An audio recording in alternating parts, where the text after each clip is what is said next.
Hello and welcome to a special presentation from In the Money Media, sponsored by ContestJockey.com and the Hong Kong Jockey Club. Peter Thomas Fornatal back with you in the Brooklyn Bunker once again. One of two shows for the week. A little bit later on, we'll be doing one for the HKIR, Hong Kong International Races. But for right now, we're focusing on action that will be happening in East Coast time anyway. Early on Wednesday morning, there will be a contest jockey game starting with the fourth race. I'm guessing that's going to be around 8 o'clock in the morning Eastern time. ContestJockey.com, the place to go and check this out. And we've got two guests who will be familiar to you depending on where in the world you are watching from. First, we'll bring in a man who I think might be with us on the In the Money airwaves for the first time. This is a bit of a role reversal, as it's usually him asking me questions on Sky Sports Racing stateside, but he is well known as a font of information when it comes to Hong Kong racing. My friend and colleague, John Blantz. John, how are things? Yeah, very good. Thanks. Always nice to be checking in on the Hong Kong racing again. And IJC night is a big night over there. Obviously, it's a sort of hors d'oeuvre to the main event on Sunday, but there's plenty of razzmatazz, terrific atmosphere there.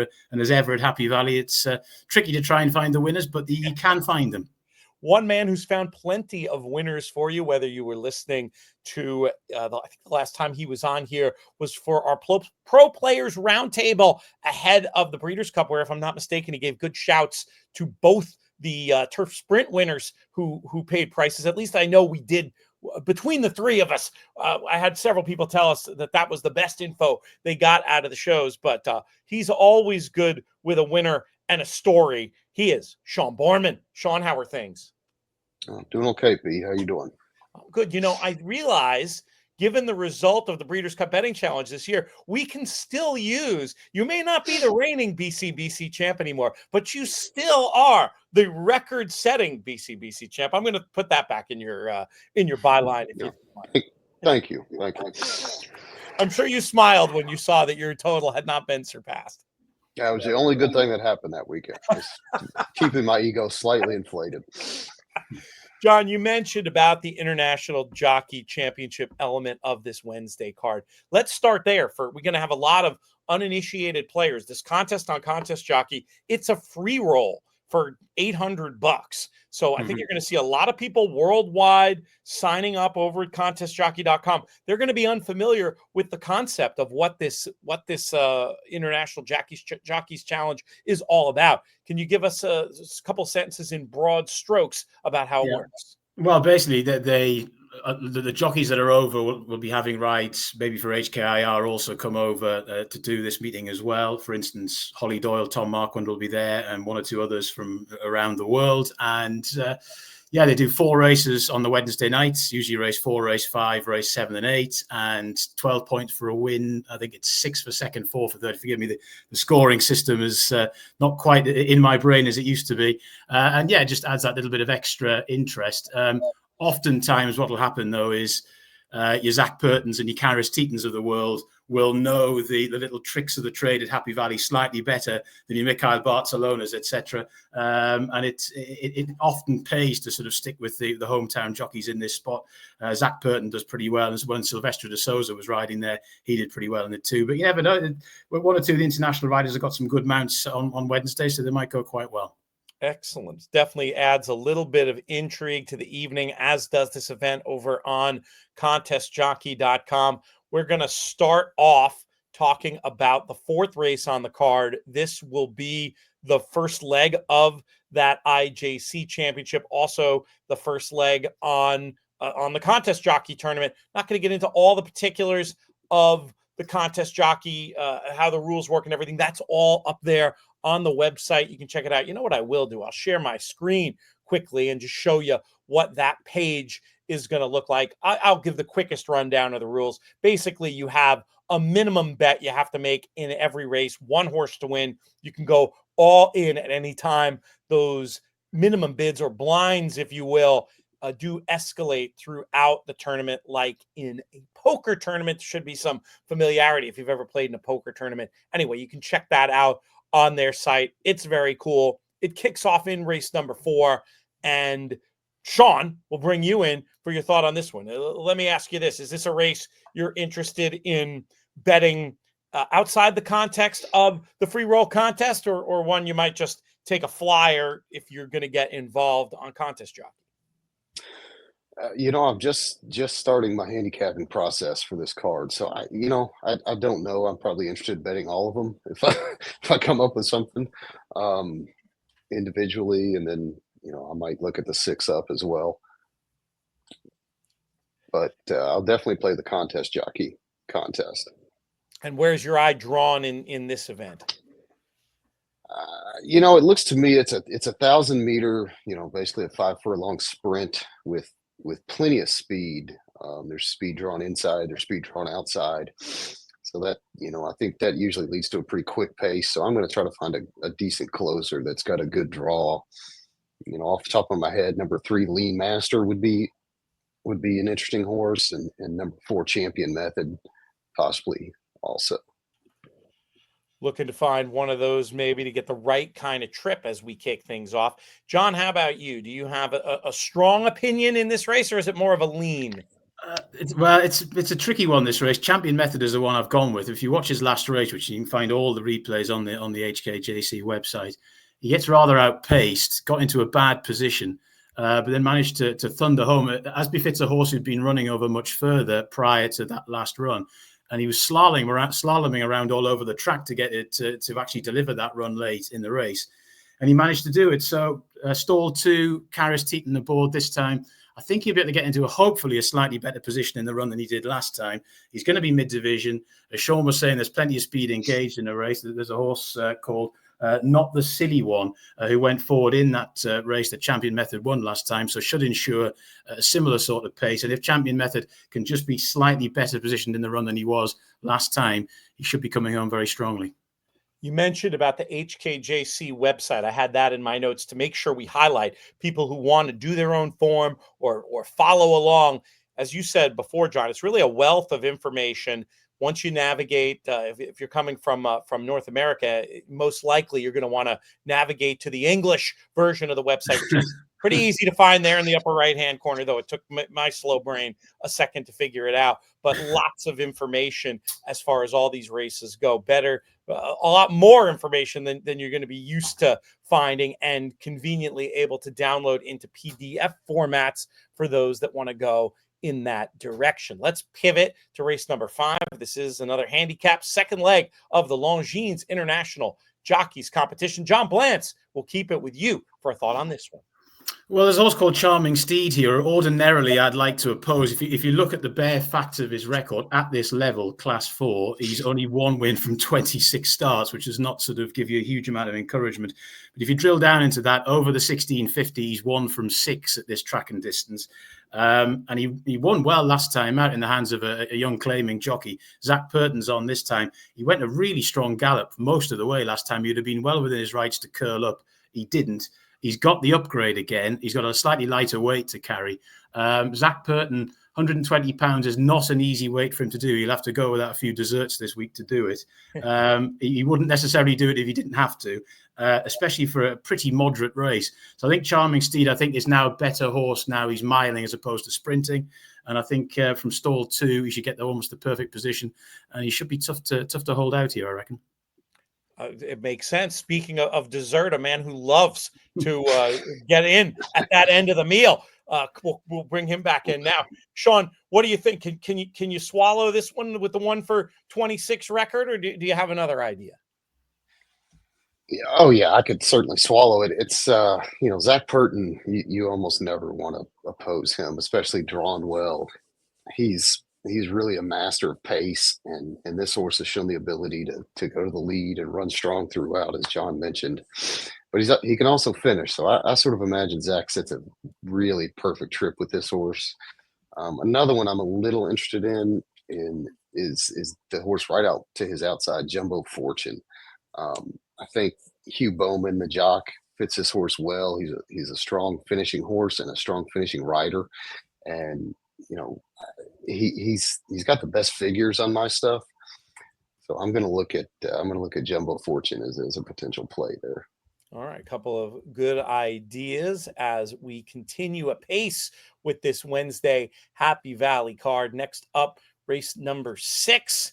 and we take a brief break from the Jockeys Championship races to go to the Ireland Handicap with a field of 12 signed on for this one. Sean, curious to bring you back in for an additional thought on this one. Which way are you thinking of going? This is a tough race, Pete. This is one of these Happy Valley races that really, really sort of confuse me a lot of the time. A lot of the horses run just about the same figure, and nobody's coming off of a really terrible trip or anything like that would give them a good excuse. So, personally, from a betting standpoint, I'm probably going to pass this one. From a contest jockey standpoint, I'll just sort of have to play the board and try to find a value horse. But this is a very tough race. When you talk about playing the board in these Hong Kong races, Sean, is it more a question of maybe trying to find a horse that's taking sneaky money and looking for market signal, or is it just trying to find something that is overpriced in a field where you see a lot of horses the same? Is it more overlay shopping or trying to use the market as that last piece of information? Well, you can do a little bit of both and sort of at the same time. I mean, there's generally I would just try to find a horse that projects to get a decent trip, that seems to be a little overpriced based on his ability.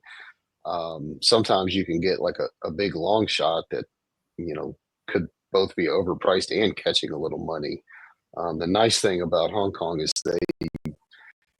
they will on their websites, you'll see a tab for like current odds, and that will open up 24 hours before the races. And if you pull that up, there's something called progressive win odds, and you can sort of see the money the horses are taking in the win pool over time as they approach post time. You could sort of see liquidity movements a little bit better and use the market as a signal as well. But generally, I'm just looking for a horse that has 4-1 ability, that they're letting go at 6 or 8, and make a play that way.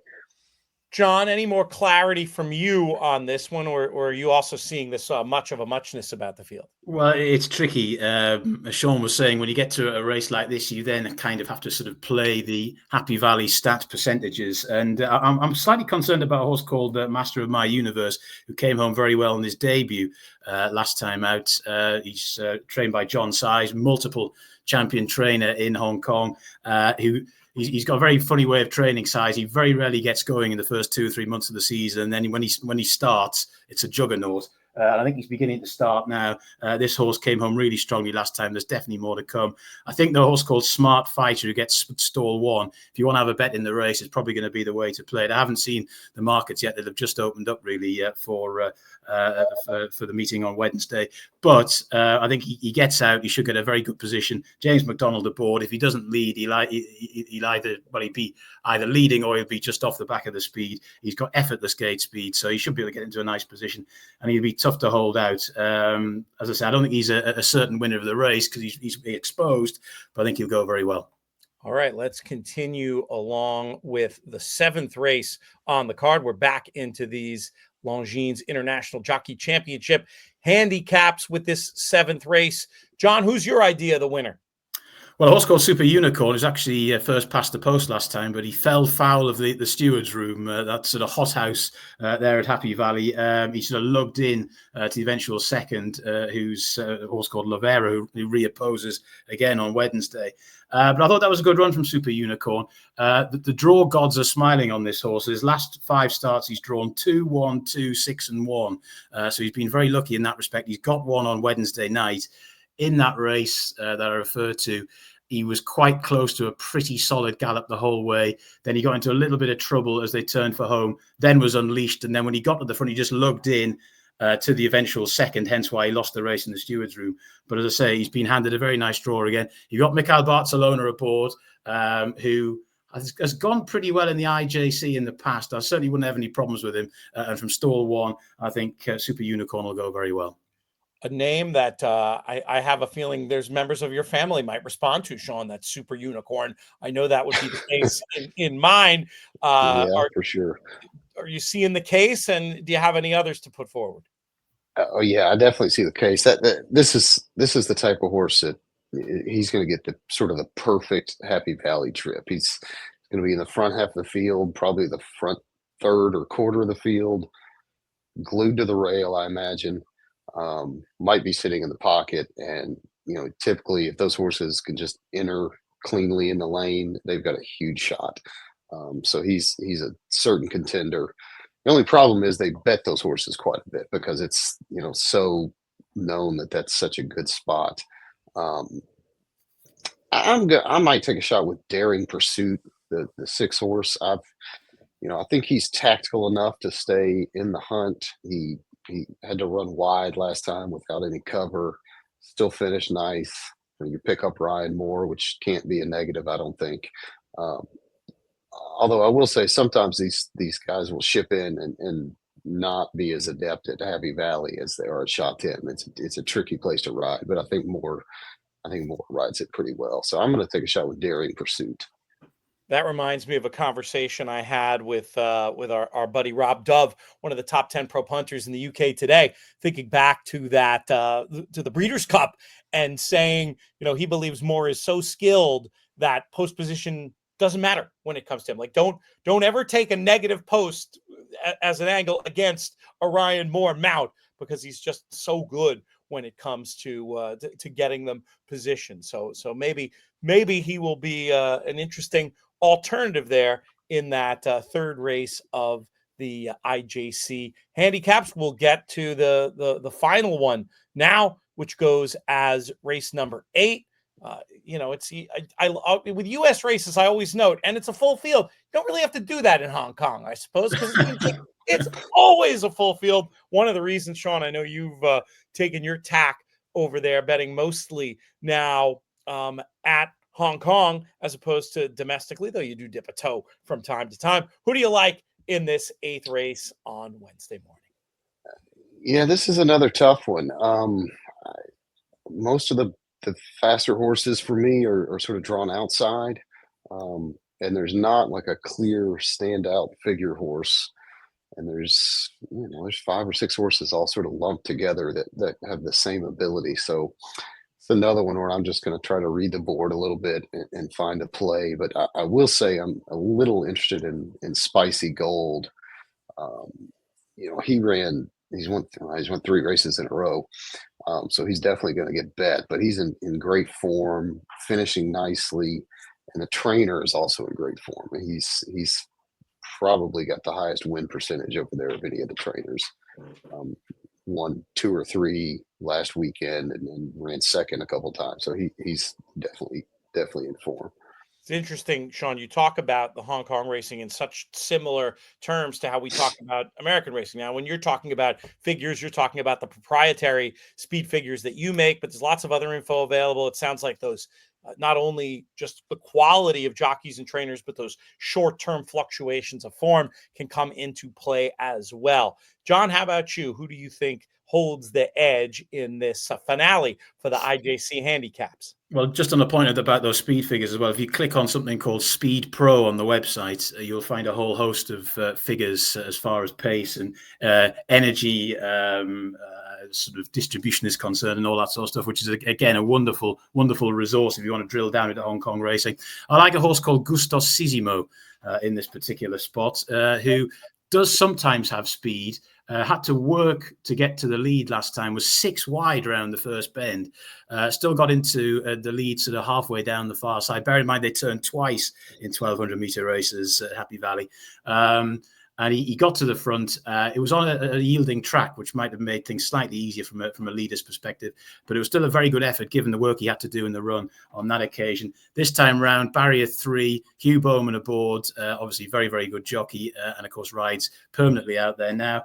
And Tony Cruz, this horse was the 4th leg of a Tony Cruz 4-timer a few weeks ago. He hasn't done quite as well since then, Tony, but his barn's still obviously going pretty well. He's a great bloke, Tony Cruz, as well. Great to see him still going strong, of course, former top-class jockey there many, many years ago. The training is still going well for him. And I think Gustosissimo from stall 3 will go pretty well. Some interesting ideas there for sure. We've got one more race to talk about. Just want to remind folks to get involved over at contestjockey.com. This event, there's one Wednesday morning. There's also going to be one for the late night stuff Saturday night. That's the HKIR. Those are going to be some bigger names you're familiar with. This is a compelling competitive card, but HKIR on Saturday into Sunday, that is going to be some special stuff.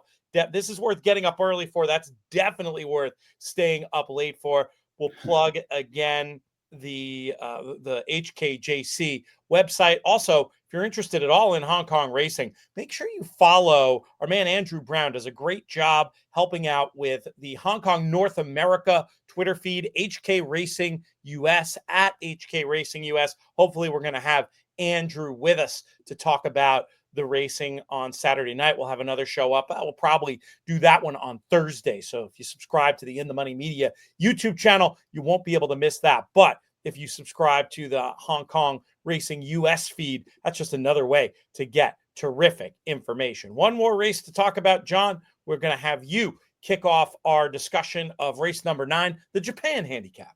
Yeah, Class 2, 1,800 meters, so pretty high-quality contest. A horse called Chilchibi won it very impressively, sort of against the trend of the race, over 16.50 last time. So he's up in trip. Zach Purton was aboard on that occasion, but he's decided to ride a horse called Stunning Peach, which is interesting too. He won very well at Sha Tin not so long ago. Though, I'm going to go for a horse called Red Hair King. Hopefully a bit of a price. Again, the market is still at a fairly nascent stage at the moment. Hopefully it'll develop in the next 24 hours or so. But Red Hair King was just behind Chilchibi in a race, obviously you can see on the website. On that occasion, he was quite wide. He often goes forward, but he was quite wide, and you could see his rider on that occasion sort of looking around, trying to get a spot, got to the bend 3 wide, went back to a position he wouldn't have liked to have been in, came home very strongly. I think this time round he's going to position up better than Chilchibi, who might be a better horse, but I think Red Hair King might just get better tactical positioning on Wednesday. So that's marginal preference for that one. Red Hair King, not just a hunch play for the Gingers. Sean, how about you in this last one? You have anything for us to close it out? Yeah, I sort of like the other Tony Cruz horse that John mentioned, Stunning Peach. I think that horse is just getting better and better. And like John said, Tony has been on fire lately. He didn't win, I don't think, at Sha Tin over the weekend, but he had a 116-1 shot and run a really good third and greatly improved. So his barn is in good form. You know, you get Zach Purton.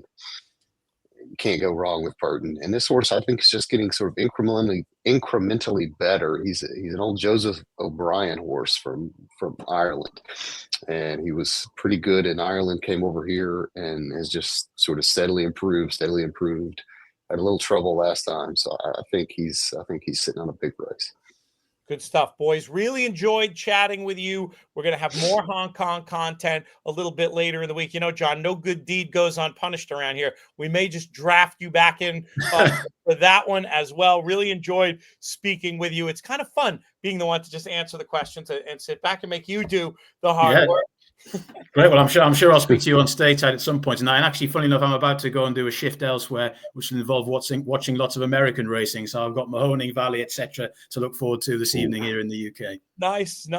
Good luck finding some winners there. There might be some snow on the ground out in Mahoning, I'm guessing at this time of year.